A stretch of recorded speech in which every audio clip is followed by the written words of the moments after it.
संतोष सबसे बड़ा धन है और स्वास्थ्य सर्वोत्तम उपहार है। नमस्कार, आप देख रहे हैं साधना न्यूज और मैं हूं आपके साथ पूजा जोशी। आज हम बात करने वाले हैं स्वास्थ्य के बारे में। जैसा कि आप सभी जानते हैं कि हर कोई चाहता है कि स्वस्थ रहे और निरोगी काया रहे, लेकिन इसके लिए हमें जरूरी है योग करना। और आजकल भागदौड़ की जिंदगी में और व्यस्तता के कारण लोग बाग अपना योग करना भूल जाते हैं या समय नहीं मिलने के कारण नहीं कर पाते हैं। इसी पर चर्चा के लिए हमारे साथ जुड़े हैं फिट इंडिया मिशन के ब्रांड एम्बेसडर प्रेम प्रकाश मीना। स्वागत है आपका हमारे साधना न्यूज में प्रेम प्रकाश जी। नमस्कार। सबसे पहले हम जानना चाहेंगे कि देखिए शरीर का स्वस्थ रहना बेहद जरूरी होता है और अधिकांश लोग इस पर मेहनत भी करते हैं। ऐसा नहीं है कि कोई भी ये नहीं चाहेगा कि इसका शरीर स्वस्थ ना रहे, लेकिन व्यस्तता के कारण लोग ना योग कर पाते हैं ना शरीर पर ध्यान दे पाते हैं। ऐसे में आप उन्हें कैसे सलाह देंगे कि वो अपने शरीर को स्वस्थ रख सके? देखिए, स्वस्थ रहना तो आज के जीवन शैली का एक अहम हिस्सा हो चुका है और खासकर हम लोग बात करें अगर 2020 के बाद, तो मुझे नहीं लगता कि कोई भी व्यक्ति जो है समाज का इस बात से अनजान होगा कि हमारे लिए स्वास्थ्य कितना महत्वपूर्ण विषय है। बहुत सारी चीजें हम लोग कहते हैं कि हम लोग अपने आप को रिच करने के लिए, खुशियों के लिए भागदौड़ कर रहे हैं। तो भागदौड़ कौन सी भागदौड़ है ये? अगर आप स्वस्थ नहीं रहेंगे तो कैसे भागदौड़ कर पाएंगे? क्या कभी हम ये सोच पाते हैं? और शायद मुझे लगता है कि यही हमारी एक गलती है जिसके कारण हम सोच ही नहीं पाते, शरीर पे ध्यान नहीं दे पाते और उतना पैसा फिर हम डॉक्टर्स को देते हैं या हॉस्पिटल्स में देते हैं, मेडिसिन का देते हैं। मैं बहुत सारे लोगों को सुनता हूँ जो वो सुनने के बाद मुझे ये लगता है कि कहीं मैंने सुना कि हम हमारी अगर 24 घंटे को 8-8 घंटे के 3 पार्ट्स में डिवाइड कर दें कि आप 8 घंटे आराम से सोइए, 8 घंटे आपको जितना भी काम करना है उतना काम कीजिए और 8 घंटे आप खेलिए, कूदिए, दोस्तों से बात करिए, सोसाइटी के लोगों के साथ सोशल होइए, अपने शरीर को जो है दीजिए। लेकिन मैं एक फिट इंडिया ब्रांड एम्बेसडर होने के नाते इतना जरूर कहूंगा कि इतना सब करने के साथ साथ आप आधा घंटा, कम से कम आधे से 1 घंटा, जैसा कि फिट इंडिया में कहते भी हैं कि जो है फिटनेस का डोज आधा घंटा रोज, तो कम से कम आप आधे से 1 घंटा अपने शरीर को जरूर दें 24 घंटे में। और अगर 24 घंटे में हम शरीर को आधा घंटा भी नहीं दे पाते हैं तो फिर मुझे नहीं लगता कि हम हमारे शरीर के लिए कुछ भी सोचते हैं। तो निश्चित रूप से सबका लाइफस्टाइल डिफरेंट हो सकता है। किसी का जॉब प्रोफाइल अलग है, किसी का टाइमिंग अलग है, डिफरेंट है, लेकिन वो अपनी टाइमिंग के हिसाब से ही कम से कम आधे से 1 घंटा ऐसा अपने 24 घंटे में से निकाले जहां आप अपने शरीर को स्वस्थ रख सकते हैं, क्योंकि शरीर स्वस्थ रहेगा तो मन भी स्वस्थ रहेगा, दिमाग भी स्वस्थ रहेगा और आप अच्छे से काम करेंगे। बिल्कुल, देखिए शरीर की हर कोशिका को अपना कार्य करने के लिए पानी की बहुत ज्यादा जरूरत होती है, ये आप भी जानते हैं। और अभी वैसे भी गर्मी का समय है तो लोगों को पानी की सबसे ज्यादा जरूरत होती है। हालांकि सब जानते हैं कि हमें दिन में कितना पानी पीना चाहिए, लेकिन फिर भी लोग व्यस्तता के कारण, वही बात आ गई है कि व्यस्तता के कारण खाने पीने पर ध्यान नहीं दे पाते हैं, जिसकी वजह से डिहाइड्रेशन जैसी बीमारियां उत्पन्न होती है, बीमारियां होने लग जाती है और इससे धीरे धीरे आदमी कमजोर होने लगता है। तो आप हमें बताएं कि हमारे दर्शकों को बताएं कि कितनी मात्रा में हमें पानी पीना चाहिए या किस प्रकार दिन में किन चीजों का ज्यादा सेवन करना चाहिए जिससे हमें इस प्रकार की बीमारियों से निजात मिले। देखिए, बहुत बढ़िया बात है ये। अब मैं आपको एक छोटा सा एग्जांपल दूं तो हम लोग गाड़ी खरीद के लेके आते हैं, तो गाड़ी खरीद के लेके आते हैं तो गाड़ी में अगर हम फ्यूल नहीं डालेंगे, उसमें ऑयल नहीं डालेंगे टाइम टू टाइम, तो गाड़ी खराब हो जाएगी। उसी तरीके से भगवान ने हमारा शरीर बना दिया एक बार, और उस शरीर की हिफाजत करने की जिम्मेदारी हमारी अपनी है, हम किसी और पे उसे नहीं छोड़ सकते।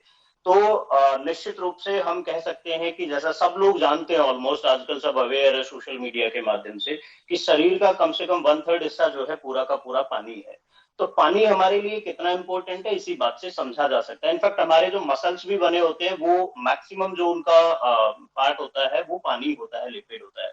पानी की क्वांटिटी की अगर हम बात करें कि कितनी क्वांटिटी में हमको पानी पीना चाहिए, तो ये डिफरेंट डिफरेंट डिफरेंट लोगों पे जो है मैटर करता है। कि कोई अगर बहुत ज्यादा वर्कआउट करता है, एक किसान अगर खेत में मेहनत करता है, हल चलाता है, तो निश्चित रूप से उसको पानी की ज्यादा जरूरत पड़ेगी, उसको प्यास भी ज्यादा लगेगी। एक व्यक्ति बिल्कुल इंडोर में एसी में रहता है तो उसको शायद थोड़ा सा कम जरूरत पड़े। लेकिन ऑल ओवर जो हम लोग एक रिसर्च देखते हैं, रिसर्च के हिसाब से कम पर डे एक व्यक्ति को 10 से 12 गिलास या 3.7 लीटर के अराउंड पानी कंज्यूम करने की जरूरत, टोटल लिक्विड कंज्यूम करने की जरूरत होती है। वही महिलाओं को 2.7 लीटर कंज्यूम करने के होते हैं। और ये जो लिक्विड कंज्यूम की बात है, पानी के साथ साथ आप चाय भी पीते हैं, दूध भी पीते हैं, कुछ भी ऐसा जूस भी पीते हैं, कुछ भी जो भी खाते हैं उससे भी कहीं कहीं पानी ऑब्जर्व होता है शरीर को। तो सबसे पहले इसके लिए जो समझने की बात है, वो अपने शरीर को समझे, अपने शरीर की केमिस्ट्री को समझे। आप आपका शरीर आपको हमेशा हिंट देता है। अगर आप एक दिन भी आपकी बॉडी में पानी का इंटेक कम होता है तो आप बॉडी बहुत सारे इंडिकेशंस देती है। हमको उन्हें समझने की जरूरत है। अगर हम वो समझते हैं बहुत अच्छे तरीके से तो मुझे लगता है कि फिर कोई दिक्कत ही नहीं है। तो वैसे ऑल ओवर अगर मैं कहूँ इसे कंक्लूड करते हुए, तो कम से कम 10 से 12 ग्लास हर व्यक्ति को कोशिश करनी चाहिए पानी कंज्यूम करने की। और ये जो है गर्मियों का टाइम है, तो गर्मियों में थोड़ा जैसे हमारा पसीने भी ज्यादा निकलते हैं, तो उस हिसाब से पानी कंज्यूम करना चाहिए। बिल्कुल, देखिए हम सब जानते हैं कि सूरज से हमें प्राकृतिक तौर पर विटामिन डी मिलता है, और विटामिन डी से हमारी मेंटली और हेल्थ की जो परेशानियां होती है वो दूर होती है। तो ऐसे में हम जो है कैसे मेंटली स्ट्रेस से भी दूर रह सकते हैं, क्योंकि आप आमतौर पर देख सकते हैं जब ऑफिस जाते हैं या जो भी ऑफिस का वर्क होता है उसकी वजह से लोग बाग जो अपने मेंटली स्ट्रेस पर ज्यादा हावी होने लगता है, उस पर ध्यान भी नहीं दे पाते हैं। दिन भर की थकान की वजह से वो घर जाते ही सीधा मतलब कि बैठ जाते हैं या लेट जाते हैं, मतलब वर्कआउट भी नहीं कर पाते हैं। तो इससे मेंटली स्ट्रेस से हम कैसे बच सकते हैं? देखिए, हम लोग बहुत खुशकिस्मत है कि हम लोगों को सूरज की रोशनी जो है वो हिंदुस्तान की अगर हम बात करें तो बहुत अच्छे से गॉड गिफ्टेड है, नेचुरली हमको मिली हुई है। हम में और वेस्टर्न कंट्रीज की अगर हम बात करें तो बहुत बड़ा डिफरेंस है। वहां से लोग यहाँ पे घूमने भी आते हैं। मैं आप बहुत सारे लोग हैं, हम लोग सोचते हैं सिर्फ घूमने के लिए आते हैं, लेकिन हमने उन लोगों को यहाँ आते हुए समंदर के किनारे अपने आप को टैन करते हुए भी देखा होगा। तो इसमें कोई दोहराया नहीं है कि वो कहीं न कहीं यहाँ रहने के साथ साथ वो विटामिन डी भी कंज्यूम कर रहे होते हैं। हम लोग यहाँ रहते हुए भी हमको नेचुरली मिला हुआ है, फिर भी हम लोग अपने शरीर को ज्यादा से ज्यादा ढकने की कोशिश करते हैं। हम लोग कॉन्शियस हो जाते हैं कि कहीं हमको टैनिंग ना हो जाए ये करके। ठीक है, ये कोई बात नहीं है कि आप दोपहर की धूप में बाहर निकले, लेकिन डेली कम से कम आधा घंटा अगर सनलाइट में आप बैठते हैं, वो तरीका हो सकता है कि आप बैक करके बैठ जाएं। और अर्ली मॉर्निंग की जो सनलाइट है, हम लोगों ने देखा होगा, आपको तो बहुत अच्छे तरीके से पता होगा कि गांव में भी जब न्यू बॉर्न बेबी होता है तो छोटे बच्चे को कई बार जो है कुछ भी तकलीफ होने लगती है, तो पता चलता है कि फिर उसको हम अर्ली मॉर्निंग की धूप दिखाते हैं। तो वो यही कारण है। तो हम लोग कंज्यूम कर सकते हैं, क्योंकि विटामिन डी की कमी आपको इतना ज्यादा आपका स्टेमिना भी कम करेगी, आपको थकाएगी भी, बहुत सारी चीजें। ऑल दो बहुत सारे और भी इंग्रेडिएंट है जिनको आपको पूर्ति करने की जरूरत होती है, लेकिन विटामिन डी हिंदुस्तान में जब नेचुरली मिला हुआ है तभी भी अधिकांश लोगों में बिल्कुल माइनस पाया जाता है, बिल्कुल कम पाया जाता है। तो ये बहुत सोचने वाली बात है। तो मैं सबसे अपील करूंगा कि थोड़ा बहुत अगर हम आधा आधा घंटा कम से कम सनलाइट में भी थोड़ा अपने आप को एक्सप्लोर करते हैं, तो मुझे लगता है कि विटामिन डी की कमी नहीं पड़ेगी। और वो जो से आते हैं सप्लीमेंट की, वो लेने की भी शायद हम लोगों को जरूरत नहीं पड़ेगी, और हम लोग थोड़े से एक्टिव रहेंगे उसके बाद। बिल्कुल। देखिए प्रेम प्रकाश जी, अगर हम नींद की बात करें तो नींद हमारे शरीर के लिए बहुत महत्वपूर्ण होती है, क्योंकि जब हम पूरी तरह नींद लेंगे तो ही हम दिन भर अच्छे से काम कर सकते हैं। ऐसे में कई बार क्या होता है, यूं कह सकते हैं कि जिम्मेदारियां ज्यादा होने की वजह से या काम ज्यादा होने की वजह से कई लोग अपनी नींद पूरी नहीं ले पाते हैं, जिसकी वजह से भी उन्हें कई सारी परेशानियों का सामना करना पड़ता है। और देखा जाता है कई बार लोग जो है नाइट शिफ्ट करते हैं, नाइट ड्यूटी करते हैं, तो उन्हें पूरी रात जागना होता है। तो ऐसे में पूरी नींद ना लेने के साथ साथ वो कैसे अपने आप को फिट रख सकते हैं? बाई चांस कभी वो नींद ना ले तो भी वो अपने आप को कैसे फिट रख सकते हैं? देखिए, मैंने शुरुआती बात में ही अपनी में बोला कि इंसान अगर डिवाइड कर ले अपने आप को, ऑल दो वर्क प्रोफाइल सबका डिफरेंट होता है, तो वो सब पे एप्लीकेबल भी नहीं होता है, या अलग अलग तरीके से एप्लीकेबल हो सकता है कि 8 घंटे वो काम करे, 8 घंटे सोए और 8 घंटे बाकी चीजों को दे। तो नींद बहुत ज्यादा जरूरी है। कि हम जैसे फिटनेस की बात करें तो जितने भी एथलीट है उन लोगों को भी नींद की, इसीलिए क्योंकि ये जो हमारे मसल्स ग्रो करते हैं, मसल्स जो बनते हैं, कहते हैं कि नींद में सबसे ज्यादा वो ग्रो करते हैं। अगर हम लोग पर्याप्त नींद नहीं लेंगे तो बॉडी रिकवर नहीं कर पाएगी। जितने भी हमारे टिश्यूज डैमेज होते हैं एक्सरसाइज करते हुए, वो कभी अपने आप को रिकवर नहीं कर पाएंगे, और हम बड़े थकान फील करेंगे और इस तरीके से रहेंगे। तो दूसरा एक आपने बहुत अच्छा मुद्दा उठाया कि जो नाइट शिफ्ट करते हैं उन लोगों के लिए, नाइट शिफ्ट करने वालों के लिए तो बहुत सारी चीजें, मतलब वो अनफॉर्चुनेट है कि वो ना तो जब नाइट शिफ्ट करेंगे डे में उनको सोना पड़ेगा, ना तो वो विटामिन डी कंज्यूम कर पाएंगे, ना कुछ, और बहुत सारी दूसरी चीजें हो जाती है, और लाइफस्टाइल से रिलेटेड बहुत सारी डिजीज उनको घेरने लगती है धीरे धीरे। जब हम यंग होते हैं तो शायद हमको पता नहीं लगता, लेकिन 30 के बाद हम लोगों को पता लगने लगता है कि धीरे धीरे चीजों का असर होने लगा है। तो मैं उसके बावजूद भी मैं ये कहूंगा कि आप कम से कम 7 to 8 आवर्स की नींद निकालें। ऐसा कोई काम नहीं हो सकता जो आपकी जिंदगी से ज्यादा अनमोल है। आपकी जिंदगी अनमोल है, जिंदगी के लिए आप काम कर सकते हैं, काम के लिए आपकी जिंदगी नहीं हो सकती।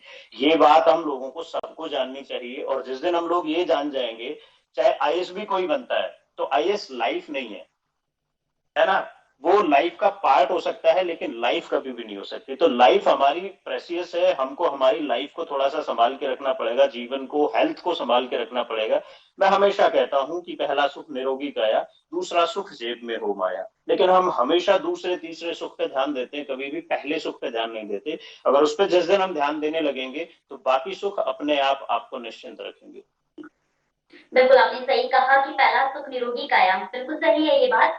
देखिए प्रेम प्रकाश जी, अक्सर मैं ये देखती हूँ कि लोग जिम में ज्वाइन करते हैं, जिम जाते हैं, अपनी बॉडी बनाते हैं, सिक्स पैक बनाते हैं, जो कि बहुत ज्यादा ट्रेंड में आपने देखा होगा।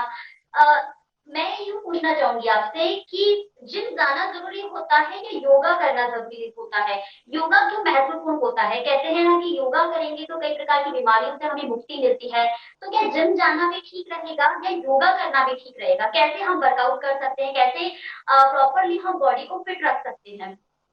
देखिए बहुत बढ़िया, आपने बहुत अच्छे से चीजों इस सवाल को फ्रेम किया है कि महत्वपूर्ण क्या है, और हमको समझने की जरूरत भी है ये कि इम्पोर्टेंस क्या है। मतलब जिम जाके बॉडी बना लेना, मसल बना लेना या एब्स बना लेना, सिर्फ ऐसे हम फिटनेस नहीं कह सकते। ये फिटनेस का पूरा अर्थ सिर्फ ये नहीं है कि आप जिम जाते हो, जिम में जाके बॉडी बनाओ।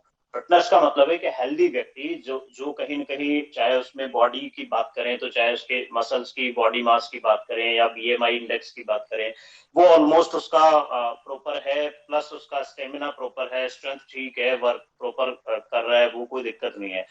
ये चीजें आप अपने डे टू डे लाइफ में आप स्किपिंग करके भी कर सकते हैं, आप रनिंग करके भी कर सकते हैं, आप जो है डांस करके, एरोबिक्स करके भी कर सकते हैं। ऐसा बिल्कुल भी जरूरी नहीं है कि आपको जिम ही जाना जरूरी है। आप daily early morning running, walk, कुछ भी ऐसा करके कर सकते हैं। दूसरा, अगर जिम और योगा की हम बात करें, दोनों का डिफरेंट थोड़ा सा वो है कि जिम जिसको बॉडी को अपनी को एस्थेटिकली थोड़ा फ्रेम करना है, शेप देना है, उसके लिए ज्यादा इंपॉर्टेंट है। और अगर हम योगा को भी साथ में मिला दें तो मुझे लगता है कि मेंटली और फिजिकली दोनों तरीके से आपको बैलेंस रखने के लिए योगा जरूरी है। आगे जैसा कि जून में जो है योग दिवस भी आता है, तो उसके बिल्कुल। लिए काफी, अभी जो सरकार है, भारत सरकार काफी अच्छे तरीके से उसके लिए लोगों को अवेयर भी करती है, और हर साल जो है वो बहुत अच्छे तरीके से मनाया भी जाता है। तो उस तरफ लोगों की शिफ्टिंग भी हुई है। वो लोग जो खासकर जिम नहीं जा सकते और जिनके पास थोड़ा टाइम है तो वो योगा भी कर सकते हैं। योगा ऐसी चीज है जो अगर आप एक बार किसी इंस्ट्रक्टर के अंडर कर लेते हैं तो आप खुद से भी घर पे कर सकते हैं। तो ऐसा बिल्कुल भी नहीं है कि कोई ये समझे कि फिटनेस का मतलब योगा है या सिर्फ जिम जाना। जो आपके लिए मतलब आपके हिसाब से जो चीज आप कर सकते हो, कि भाई बहुत सारे लोग हैं जिम नहीं जा सकते, वो योगा कर सकते हैं, बहुत सारे लोग हैं वो रनिंग कर सकते हैं। तो जो आपके हिसाब से सूटेबल है आप वो करें, कभी भी पीछे ना भागे, वो भेड़ चाल वाली चीज में ना जाए कि अच्छा मुझे भी एप्स बनाने हैं। ये जो भेड़चाल है एप्स बनाने वाली या मसल बनाने वाली, इसके कारण हमारे कितने युवाओं की जिंदगी खराब होती है पता भी नहीं चलता, क्योंकि वो अपनी केमिस्ट्री को समझ नहीं पाते। जब जिम जाते हैं तो बहुत सारे लोग उनको वो सप्लीमेंट्स और स्टेरॉइड और इन सब में इन्वॉल्व कर देते हैं, और वो इतनी हानिकारक चीजें हैं कि उसको तब तक समझ नहीं आती जब तक उसका स्वास्थ्य खराब हो चुका हो। तो मैं आप सबको, मतलब जितने भी दर्शक हमारे जुड़े हुए हैं, जितने भी फिटनेस फ्रीक लोग जुड़े हुए हैं, इनफैक्ट सबको मैं ये कहूंगा कि डेली कम से कम आधा घंटा आप अपने शेड्यूल में से निकालें, अपने शरीर के लिए दें। चाहे आप योगा करें, चाहे आप जिम जाए, चाहे रनिंग करें, चाहे डांस एरोबिक्स जो भी करें। प्लस दूसरी चीज है कि जितनी ज्यादा नेचुरल डाइट आप लेंगे उतना ज्यादा आप स्वस्थ रहेंगे। भारत सरकार अभी 2023 ईयर ऑफ द मिलेट्स है, तो मिलेट्स को बहुत अच्छे तरीके से प्रचारित प्रसारित भी कर रही है। हम लोगों का खाना रहा है, वो गांव में हम लोग खाते थे वो सब, वही अब जो है पूरे कल्चर में आ गया है कि उसकी तरफ हम वापस लौट रहे हैं। तो कितना हेल्दी होगा हम सोच सकते हैं। तो मुझे लगता है कि उस अपने बेस पे, नेचुरल बेस पे अगर आप जुड़े हुए हैं तो आपका स्वास्थ्य बिल्कुल खराब नहीं होगा। लेकिन जितने भी सप्लीमेंट या ड्रग्स के अंडर अगर आप आ गए तो आपका स्वास्थ्य कभी अच्छा नहीं रह सकता। बिल्कुल, आपने बहुत ही अच्छी और सही बात बोली है कि हमें किस तरीके से पौष्टिक आहारों का भी हमें सेवन करना चाहिए। और योगा, चाहे आप योगा करें या जिम जाए, लेकिन आपको जो सूटेबल हो आप वो कर सकते हैं। ऐसा बिल्कुल नहीं है कि योगा ही करें या जिम ही जाए। बिल्कुल सही कहा। बिल्कुल। देखिए प्रेम प्रकाश जी, अभी गर्मी का सीजन है और गर्मी में हम खाना हो या पीना हो या कुछ भी हो, एक्सपेक्टेड जो भी खाते हैं पीते हैं तो सोच समझ कर लेते हैं। सर्दियों के मौसम में हम अच्छे से कुछ भी खा सकते हैं, हमें हर हर चीज होता है हजम होने लगती है। लेकिन गर्मियों के मौसम में ऐसा क्या सेवन करना चाहिए जिससे कि हजम भी हो और प्रॉब्लम भी ना हो, ना डिहाइड्रेशन हो, ना ही गर्मी से हमें कोई वॉमिटिंग जैसी प्रॉब्लम हो। देखिए हम लोग अच्छे से जान सकते हैं, हिंदुस्तान इतना वर्सटाइल देश है कि वहाँ पे एक जगह पे एक ही टाइम में सर्दी है, दूसरी जगह पे गर्मी है, एक जगह पे बर्फ है, एक जगह पे बिल्कुल सूखा है। इस तरीके का बहुत कुछ। तो हम लोग घूमने फिरने भी जाते हैं आजकल, तो हम लोग बहुत अच्छे तरीके से जो है हर पार्ट में घूमे हुए हैं, घूमने जाते हैं। हम उन चीजों से ये समझ सकते हैं कि जैसे अगर हम इस दौर में जहां मई जून चल रहा है, जहां पे बहुत गर्मी है उत्तर भारत में, अगर हम नॉर्थ इंडिया की तरफ जाते हैं, कहीं पहाड़ों में जाते हैं, तो वहां हमको गर्म रखने के लिए क्या चीजें खाने को ज्यादा मिलेगी। या अगर सर्दियों में जो है हम लोग क्या खाते हैं यूजुअली, तो हमको बहुत सारी चीजों का ध्यान रखना पड़ता है। वही सेम चीज है गर्मी में। एक सबसे बड़ी समस्या होती है कि शरीर की, क्योंकि गर्मी में अपने शरीर की तासीर को ठंडा रखना आपके लिए चैलेंज होता है। तो सबसे एक बड़ी चीज तो जैसा आपने बोला पानी, एक सवाल हमारा था, तो पानी का सेवन अच्छे से करें। लिक्विड में आप फ्रूट्स में आप ले सकते हैं, आप तरबूज ले सकते हैं, आप नारियल पानी ले सकते हैं। तरबूज में, खीरा में, इनमें आप ऐसे समझ के चलिए मोर देन 90% वाटर जो है होता है। तो आप वो अच्छे तरीके से खा सकते हैं, जूस पी सकते हैं, फ्रूट्स ज्यादा ले सकते हैं। मतलब कहने का ये कि तला भुना और थोड़ा सा गरिष्ठ, जैसे हम कहते हैं कि थोड़ा भारी हैवी खाना, ये खाने से कम बचें। बहुत सारे लोग हैं हमारे देश में, मसाला प्रेमी लोग हम लोग ज्यादा है, मसाले का सेवन हम लोग ज्यादा करते हैं। तो इस दौरान मतलब थोड़ा सा अगर हम कम कर दें उन सब चीजों को, तो शरीर बिल्कुल ठीक रहेगा। मतलब थोड़ा सा कोशिश करें कि जितना लिक्विड हम ले पाए उतना शरीर डिहाइड्रेट भी रहेगा, हाइड्रेट भी रहेगा, और जो है कहीं कहीं शरीर को थोड़ा सा ठंडा रखने में भी हमको आसानी होगी। बहुत बहुत धन्यवाद प्रेम प्रकाश जी आज की चर्चा के लिए। आगे भी हम आपको इसी प्रकार रोचक जानकारियां देते रहेंगे। तब तक के लिए मुझे दीजिए इजाजत। नमस्कार।